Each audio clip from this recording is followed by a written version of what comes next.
আর আজকে এই কনকনে ঠান্ডায় গরম গরম আগুন ছাড়া ভাত, আর তার সাথে হচ্ছে লাল লাল চিকেন কষা।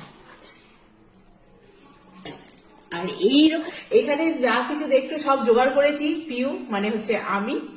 আর এই রান্না বান্নার দায়িত্ব ছিল আমার বর কর্তামশাই রাজু বাবু। তো কেমন রান্না হয়েছে সেটা রিভিউ দেবো। আর আজকে আমি কাঁসা থালা নিয়ে বসেছি। কাঁসা থালা আমি খাই না, তবে চিকেন টিকেন হলে বা মটন হলে তখন আমার ইচ্ছা হয়। এই দেখো ছেলের মেয়েটা পেয়ে গেলাম।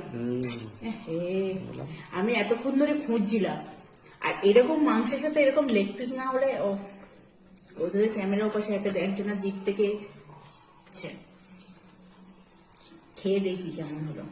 বর বানায় সবসময়। অসাধারণ অসাধারণ হয়েছে, সত্যি কথা বললাম।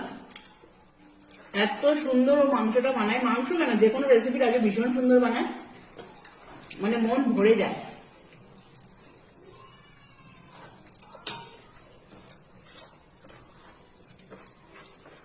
কাঁসার থালায় কারা কারা খেতে ভালোবাসো নিচে কমেন্ট করবে। এখন কেউ নেই যদিও কমেন্ট করার।